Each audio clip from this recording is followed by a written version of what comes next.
avec BM. Je vais devoir Yamoke Nakende en duplex, en direct sur téléphone, avec un consultant expert qui va nous parler des possibilités de résoudre cette question par le gouvernement congolais, parce qu'il est question de l'intérêt national, de la sécurité nationale. Hier, dans l'émission, vous vous rappelez, je vous ai parlé de Olengankoy. Je vous ai fait la Gankoy. Vous voyez là, la capture là, que je vous ai diffusée hier, qui parle des raisons pour lesquelles il avait été invité au tribunal en RDC.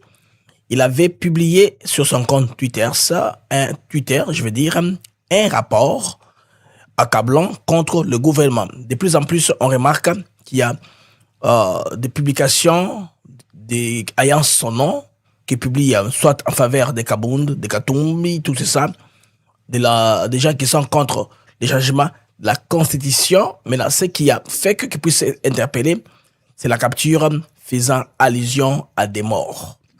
Il a parlé de 10 morts. Alors, quand il y a mort, il faut qu'il y ait une certification médicale. Un médecin doit au préalable certifier qu'il y ait autant de morts après la manifestation. Tout ça pour peindre, salir l'image du pays à l'extérieur sur le plan des droits de l'homme. Avant d'avoir l'expert, écoutons d'abord ce que l'avocat raconte. Hier, nous étions devant le AG qui avait demandé des compléments d'information pour en finir avec l'instruction préparatoire. Bon, l'AG nous a présenté un petit rapport demandé par l'État de façon unilatérale sa concertation avec d'autres parties, et c'était un petit rapport en charge contre notre client. Nous avons demandé une contre-expertise pour nous donner les détails informatiques et techniques du réseau terminal, du terminal et de tout, parce qu'on ne peut pas. Aujourd'hui, on peut dupliquer un compte, on peut falsifier un compte des réseaux, on peut créer un faux compte, on peut scanner sur un compte et on peut créer d'autres, un compte avec la figure, le nom, la photo de quelqu'un. Donc l'existence des comptes au nom de l'Olengankoy, ce n'est pas une présomption que le monsieur aurait déposé un message sur les réseaux. Donc là, nous aurons besoin des experts en informatique cellulaire, en informatique de communication, en informatique des réseaux, parce qu'il nous dit que le compte aurait été créé en 2015 et que la géolocalisation nous a indiqué aux États-Unis. Depuis 2000, combien Olengankoy n'a jamais été aux États-Unis? Comment son téléphone doit être localisé aux États-Unis? Donc, c'est toutes ces contradictions que nous avons présentées devant l'autorité judiciaire qui a accepté. Donc, je pense lundi ou mardi, il y aura un expert qui pourrait nous donner les détails techniques du terminal, de la connexion, du code source, d'identité du téléphone. À ce moment-là, nous pourrons engager un débat judiciaire devant les juges. Alors, l'instruction continue en attendant les 2 semaines que vous avez demandé? Non. Vous savez très bien qu'au parquet, les magistrats ont 3 pouvoirs. Le premier pouvoir, c'est peut demander les compléments d'information. Deuxième pouvoir, peut définir. Les amis, nous allons maintenant aller au téléphone avec notre compatriote expert en communication, en numérique, en toutes ces choses-là relatives au compte X de l'Olengankoy. Bonjour, cher compatriote. Oui, bonjour, cher frère Blaise. Alors, dites-nous un peu l'affaire Olengankoy devant le tribunal. Allez-y. Oui, allez-y. Merci. Oui, je vous écoute bien. Vous pouvez répondre à votre question, s'il vous plaît? Dites-nous, devant l'affaire, quelles sont les chances pour le gouvernement de gagner ces procès contre Olengankoy? Oui, je crois qu'il y a plusieurs possibilités de retracer d'abord le compte. Si vrai, par exemple, que M. Olengankoy n'est pas propriétaire du compte, il est toujours possible de tracer et de retrouver si le compte n'est pas réellement enregistré en son nom. Et deuxièmement aussi, si le compte appartient à quelqu'un d'autre, la personne, comme d'après ce qui se dit, il semblerait que la personne se trouverait, et le compte serait enregistré aux États-Unis d'Amérique. Et si la personne est aussi aux États-Unis, il est possible de les retracer aussi. Et le mal serait aussi encore plus pour lui si la personne a des liens avec lui, puisque ce sont des cas que nous avons rencontrés lorsque nous avons eu à enregistrer pour le compte YouTube des gens, de comptes YouTube, de comptes de Facebook, surtout lorsque les personnes arrivent au niveau de monétiser les comptes. Certains préfèrent travailler avec d'autres personnes qui leur conseillent mal d'avoir un compte enregistré aux États-Unis pour que cela soit possible. Donc, je voudrais vous donner d'abord, en fait, pour confirmer que c'est possible de retracer les comptes, puisqu'il y a des plateformes qui existent juste pour tracer les comptes anonymes et de faux comptes qui existent. D'abord, X lui-même, d'abord, au niveau de X, il y a beaucoup de conditions et beaucoup de mesures de sécurité qui ont été mises en place de sorte qu'il n'y ait pas de comptes fictifs ou de comptes qui peuvent être créés pour nuire à d'autres personnes. Déjà, au départ, vous vous rappelez que le compte du président Donald Trump a été aussi bloqué lors de son premier mandat à cause de ce Twitter qui n'était pas approuvé, ces postes qui n'étaient pas approuvés et qui ne respectaient pas les normes de X. Donc, ça veut dire que les mesures d'encadrement ont été mises en place pour éviter cela. Et entre-temps, il y a aussi des organisations privées, des plateformes privées qui qui ont été créées juste pour tracer les comptes. Il y a par exemple l'organisation que je vais parler d'un, par exemple, qui est OSINT, qui veut dire juste qui est une plateforme d'investigation pour tracer les comptes fictifs qui existent pour nuire à d'autres personnes. Donc, rappelez-vous encore que le gouvernement sud-africain le gouvernement américain a mis beaucoup, je m'excuse de parler du sud-africain parce que j'ai des liens entre les États-Unis et l'Afrique du Sud. Le gouvernement américain a mis beaucoup de moyens sur la cybersécurité. Donc, sur la cybersécurité, donc, le gouvernement américain a mis beaucoup de moyens. Ça veut dire que c'est facile de tracer. Je peux vous dire d'abord que moi et vous, par exemple, nous pouvons nous mettre en groupe de 5, 7, 10 personnes, 20 personnes, faire un rapport ou signaler ce compte-là, il peut être fermé. C'est un exemple que je vous donne. Tout comme le gouvernement congolais peut engager un avocat ici aux États-Unis qui peut investiguer avec des gens qui s'y connaissent, comme nous par exemple, tracer le compte, trouver le propriétaire du compte et le traduire en justice. Et s'il s'avérait que la personne n'est pas M. Olengankoy qui est propriétaire de ce compte, on peut le traduire en justice en Amérique pour diffamation, mauvaise information et tout ce que vous savez, incitation à la haine et tout. Et c'est avec ça, là, c'est un crime aux États-Unis. On ne joue pas avec. Il faudrait trouver un avocat qui pourrait bien vous parler de cela. Deuxièmement, si le monsieur est en lien avec M. Olengankoy, il ne voudra pas s'exposer lui-même aussi aux États-Unis pour qu'il puisse faire face au gouvernement américain. Il pourra dénoncer que c'est le compte qui appartient à M. Olengankoy ou il est en lien avec M. Olengankoy. Donc, ça semble être simple, que c'est au niveau des réseaux sociaux, ainsi de suite, mais ça peut arriver à des niveaux très élevés avec la justice américaine qui peut s'impliquer pour la personne qui vit aux États-Unis. Olengankoy n'a pas assez de chances pour se tirer de ce dossier. En tout cas, Olengankoy n'a pas assez de chances pour se tirer de ce dossier.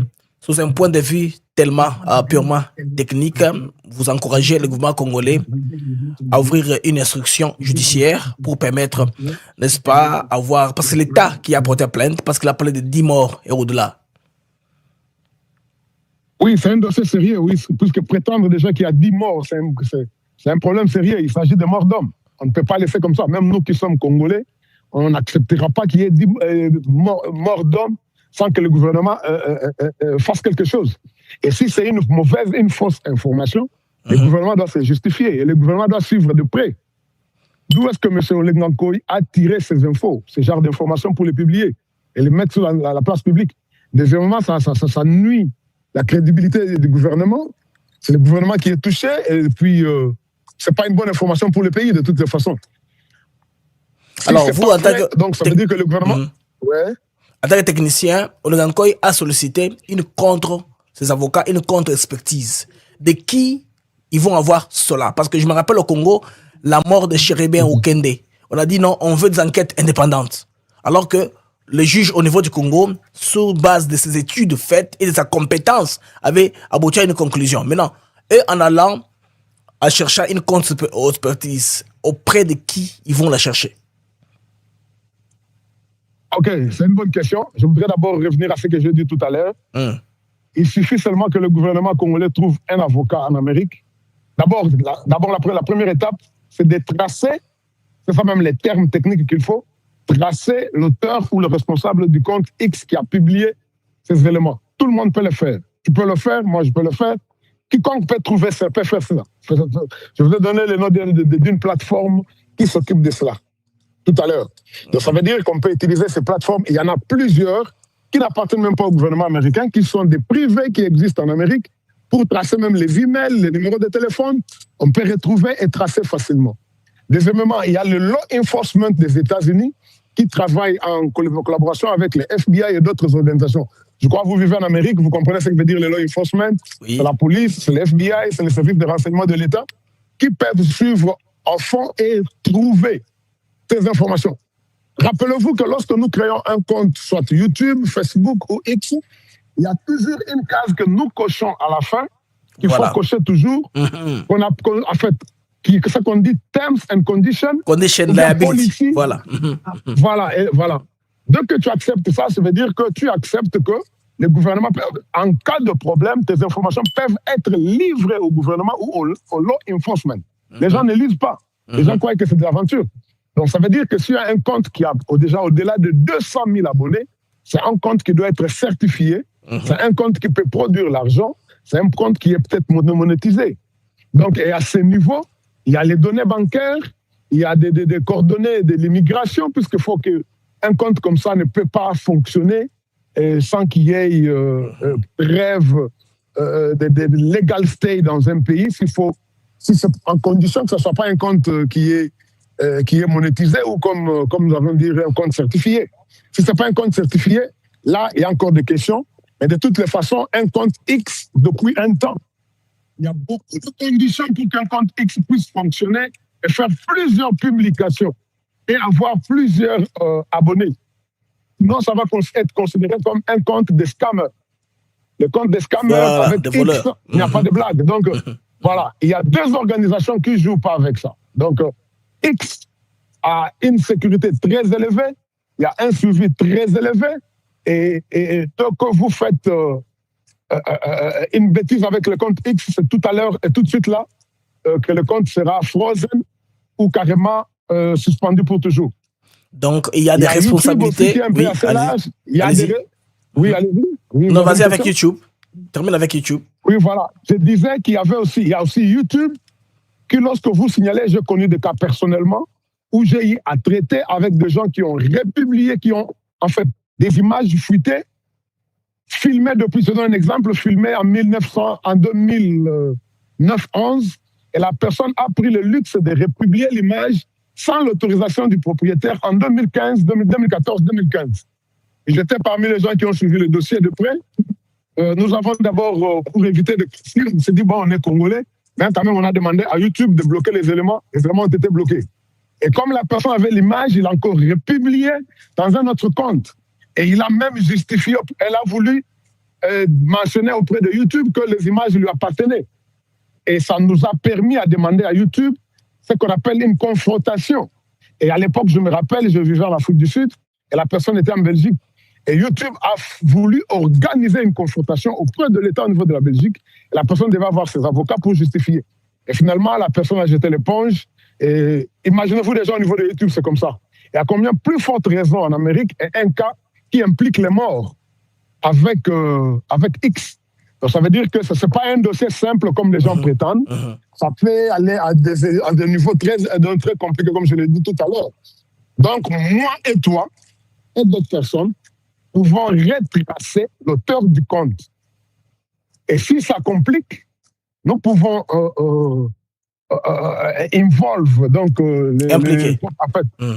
impliquer les law enforcement des États-Unis, et les law enforcement avec un mandat d'un juge, ils ont l'autorité et le droit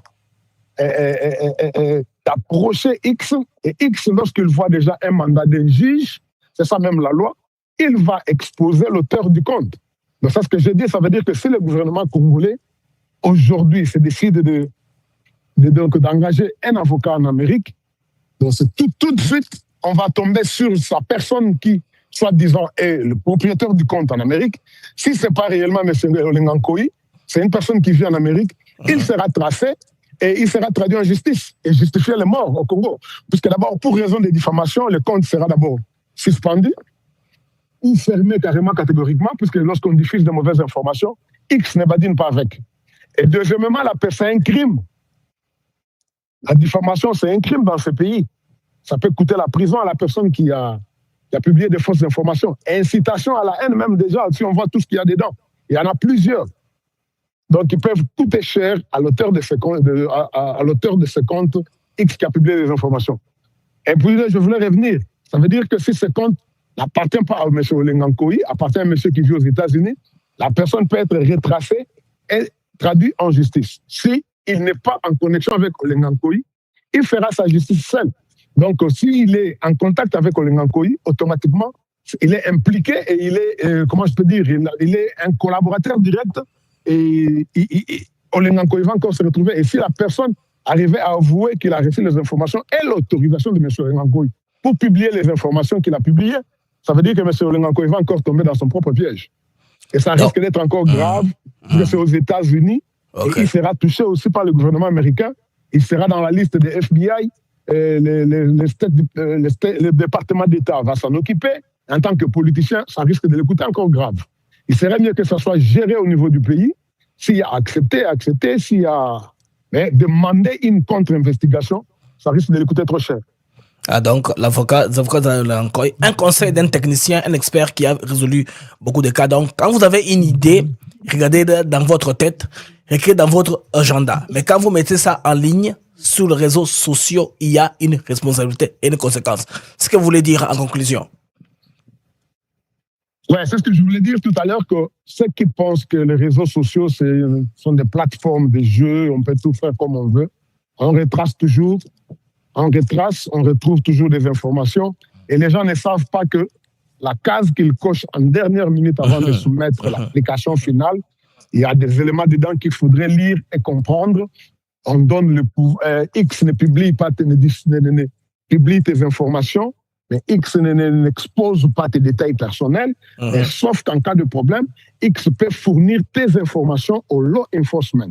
Le law enforcement, comme je dis, il y a la police, les services d'investigation, et juste avec un mandat d'un juge, X va publier ces informations qui sont stockées dans un serveur et qui ont une durée de vie dans un serveur quelque part et qu'ils peuvent ressortir à tout moment qu'il y a un problème lié à la justice. X peut exposer. C'est mentionné, mais les gens ne lisent pas. Donc, les gens doivent prendre au sérieux ce qu'ils font sur les réseaux sociaux et savoir que c'est toujours retraçable. Merci beaucoup, chers compatriotes. Je vous en prie. Ok, les amis, là, c'est un compatriote qui est expert en la matière. À Pespiso matière, ok. Même quand on va acheter, on va acheter toujours. Alors, au sommet télévision, na yo moko. Et ça, TV, non, TV, sur au sommet, on va sika, yo moutongo en sachet. Avec un pela, il y a des histoires qu'il faut appliquer. Il faut accepter. C'est la compagnie vous propose, le logiciel, tout ça, la mise à jour, tout ça. Et la compagnie, pas même les droits, n'est-ce pas, de collecter les données pour améliorer les prochaines publications. Même si c'est une tablette, juste un téléphone, quoi que ce soit. Les gens font l'erreur, hein. On a gagné le cas de Kinshasa, juste aller à, ça s'appelle encore quoi, à Botour. On a fait ça pour moi à Botour. Vous évitez. Oh, iPhone nanga ina kende na Botour, muto aselenga ngosala. Muto wana koti ba donné na ye. Nyonso osala wana komona yo. Yango watu muso za exposer, amoni ba photo na ye ya mabe, muto muso za nango. Muto fungwa liyo active le iPhone wana ou bien tablette na Apple. Aldoaki nini sans informer yo. Donc tout ça, c'est très important à la cyber sécurité. Il faut accumuler les bases de la connaissance. Au fur et à mesure, hein, parce que je vais commencer très bientôt les salons d'idées, hein, salons d'idées, et c'est la production avec des gens intelligents.